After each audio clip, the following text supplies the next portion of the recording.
달콤한 말씀, 행복한 하루. 오늘 본문은 호세아 3장 말씀입니다. 여호와께서 내게 이르시되 이스라엘 자손이 다른 신을 섬기고 건포도 과자를 즐길지라도 여호와가 그들을 사랑하나니 너는 또 가서 타인의 사랑을 받아 음녀가 된 그 여자를 사랑하라. 하시기로 내가 은 15개와 보리 한 호멜 반으로 나를 위하여 그를 사고 그에게 이르기를 너는 많은 날 동안 나와 함께 지내고 음행하지 말며 다른 남자를 따르지 말라. 나도 내게 그리하리라 하였노라.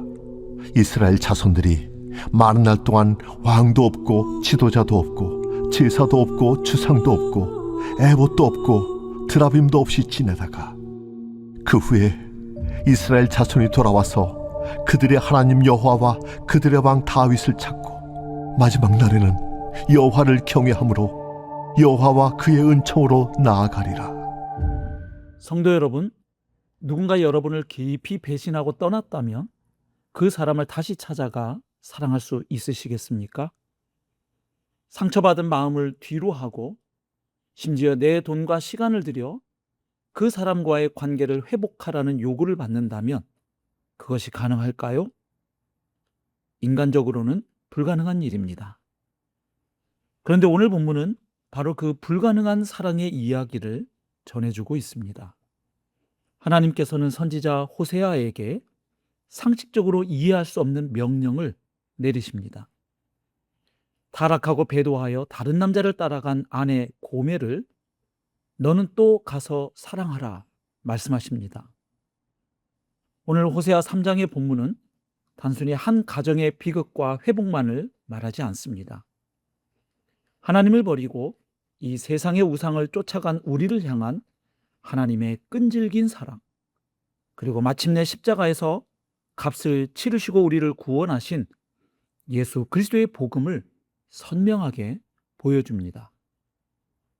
먼저 본문 1절은 포기하지 않으시는 하나님의 사랑을 보여줍니다.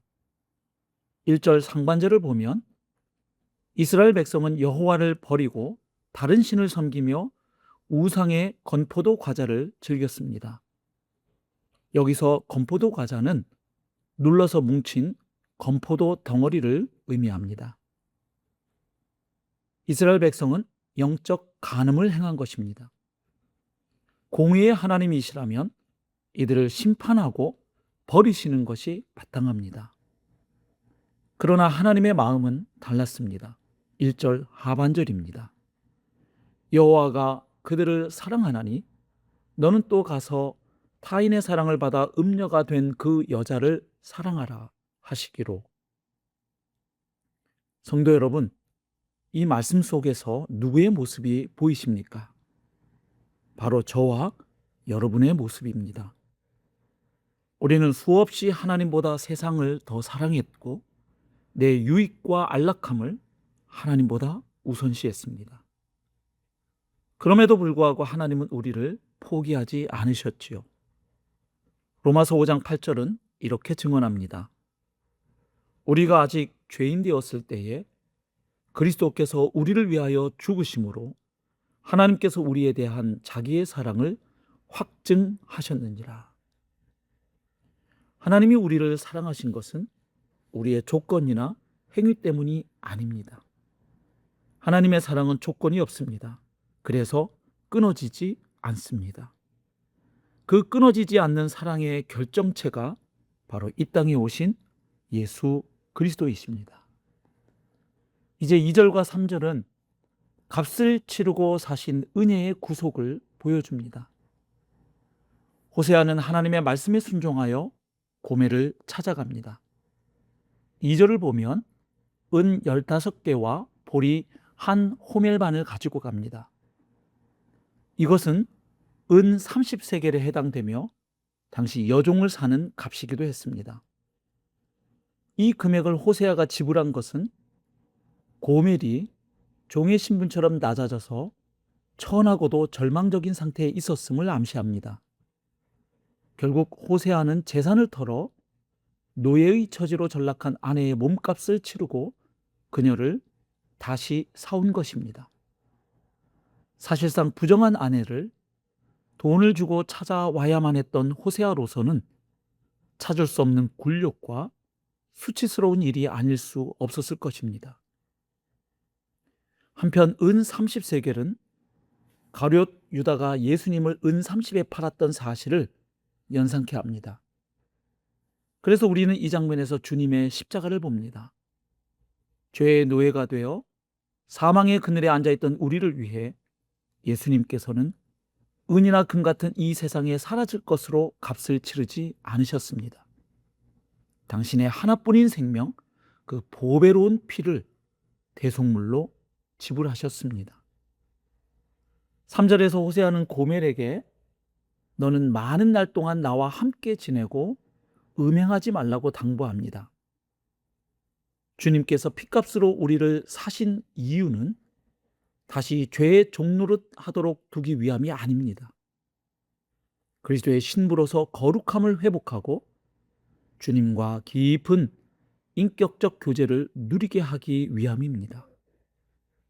우리의 거룩한 삶은 율법적 의무가 아니라 나를 살리기 위해 십자가에서 값을 치르신 그 큰 사랑에 대한 마땅한 감사의 응답인 것입니다.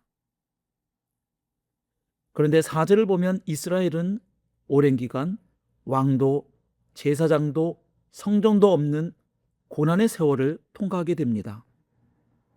하나님이 그들을 버리셨기 때문이 아니라 우상을 의지하던 타성을 깎아내고 오직 하나님만을 바라보게 하시려는 사랑의 징계이자 연단의 과정입니다.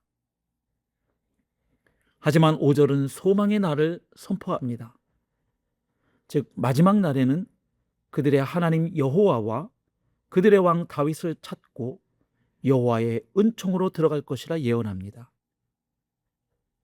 여기서 말하는 그들의 왕 다윗은 역사 속의 다윗이 아닙니다.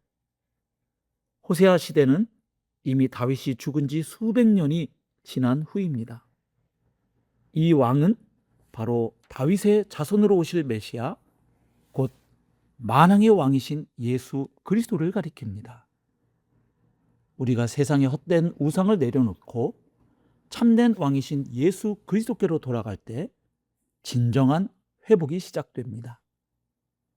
주님의 통치 아래 거할 때 세상이 줄 수 없는 평안과 은총의 삶을 누리게 됩니다.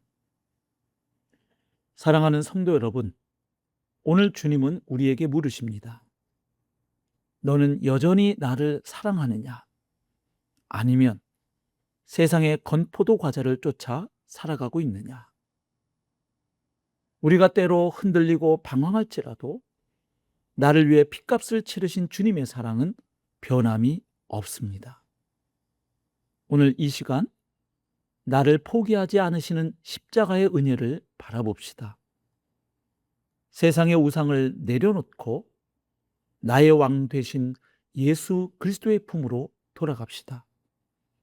그 신실하신 사랑 안에서 잠든 회복과 자유를 누리시는 성도님이 되시기를 주님의 이름으로 축원합니다. 오늘의 적용 질문입니다. 첫째, 내 삶의 건포도 과자는 무엇인가요? 즉 하나님보다 더 의지하거나 마음을 빼앗기고 있는 우상이 있다면 무엇인지 돌아봅시다. 둘째, 십자가의 몸값이 내게 주는 의미는 무엇인가요? 다시 말해 예수님께서 자신의 핏값으로 나를 사셨다는 사실이 나 스스로를 바라보는 관점과 삶의 태도에 어떤 영향과 변화를 주고 있습니까? 셋째, 거룩한 신부로서의 삶을 위해 내가 단절해야 할 삶의 모습은 무엇인가요? 즉 주님의 신부로서 더욱 정결하고 거룩하게 살아가기 위해 내가 돌아서야 할 습관이나 관계는 무엇인지 살펴봅시다. 오늘의 기도입니다. 함께 기도하겠습니다.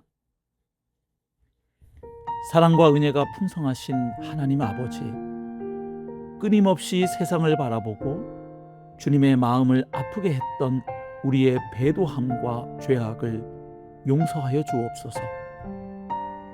아무런 자격 없는 우리를 버리거나 포기하지 않으시고 예수 그리스도의 보배로운 피값으로 우리를 구속하여 주신 그 크신 사랑에 다시 감사드립니다.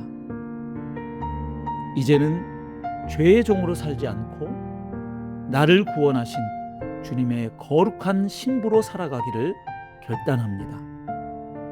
내 마음에 헛된 우상을 내려놓고 오직 나의 참된 왕이신 주님만을 바라보며 살아가게 하옵소서. 우리를 구원하기 위해 전부를 내어주신 예수 그리스도의 이름으로 기도합니다. 아멘.